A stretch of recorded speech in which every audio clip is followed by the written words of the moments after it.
All right, let's dive into one of the best ways to make coffee, the pour over. Today, we're going to master the art of making that perfect cup, step by step.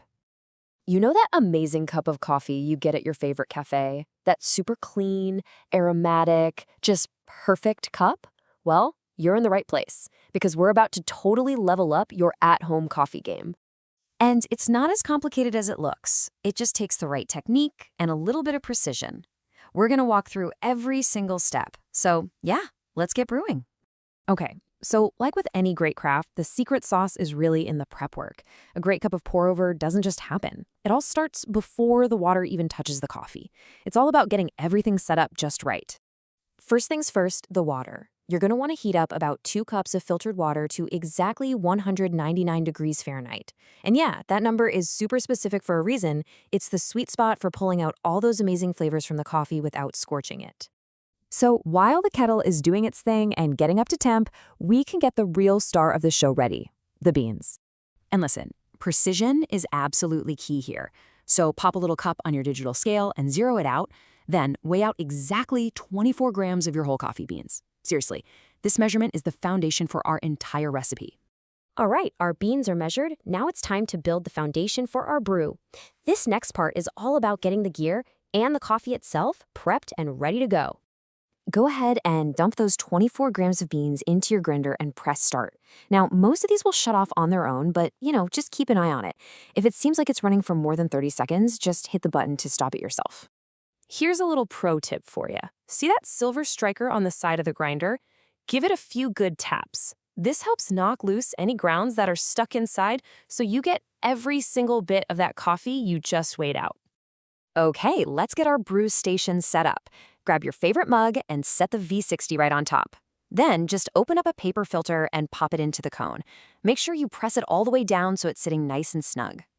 By now, your kettle should be at that perfect 199 degrees. So grab it and give that paper filter a really good rinse, wetting the whole thing. This step is super important, and it does 2 things. It gets rid of any papery taste, and it preheats your gear, which helps keep the temperature stable while you brew. Now, don't forget this part. Dump out that rinse water from your mug.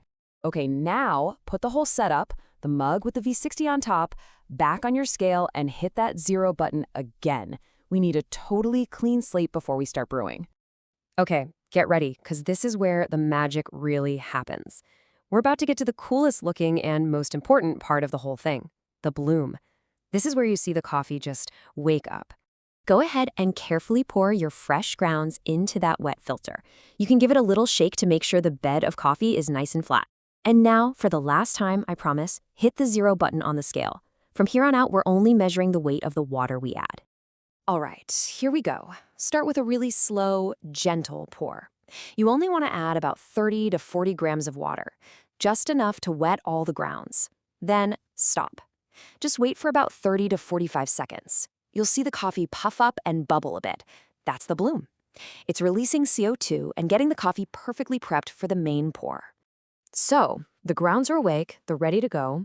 Now it's time for the main event. Let's get to the actual brewing.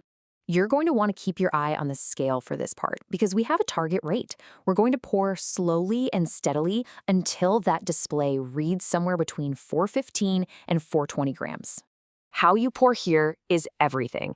There's this great way to think about it. As you're pouring in circles, picture a donut just inside the edge of the grounds. That's your target. Start in the middle and spiral your way out in a nice, steady circle. You want to avoid hitting the paper filter directly. Just find a good, consistent pace. Not too fast, not too slow. Okay, quick pause. What if, when you were weighing your beans, you didn't hit exactly 24 grams? Maybe you were a little over or a little under. Don't sweat it. There's a super easy way to adjust and keep everything perfectly balanced. Here's the math, and it's pretty simple. The magic ratio is about 1 to 18. So for every gram of coffee you were over 24, you're going to add about 18 more grams of water to your final weight. And if you were under 24 grams, you just subtract 18 grams of water for each gram you were short. Easy, right? We are so close. We're in the home stretch now. Once you've finished your pour and hit that target weight on the scale, there are just a couple more things to do before you can enjoy that perfect cup. First, just be patient and let all the water drain through the coffee. That's called the drawdown. Once it's done, you can kind of fold the sides of the filter in and give it a little press to squeeze out the last few drops. And after that, cleanup is a total breeze. Just toss the filter and grounds and give your V60 a quick rinse. And that's it. There you have it. All that careful work and patience has paid off big time. You just took simple coffee beans and water and turned them into something truly special. The only thing left to do now? Drink it. And you know, what you've really learned here isn't just a recipe, it's a whole technique, it's a craft. You now have the control to tweak and perfect your coffee exactly how you like it. So, now that you've got this down, what's next? What new kinds of coffee are you going to try? Trust me, the delicious journey is just getting started.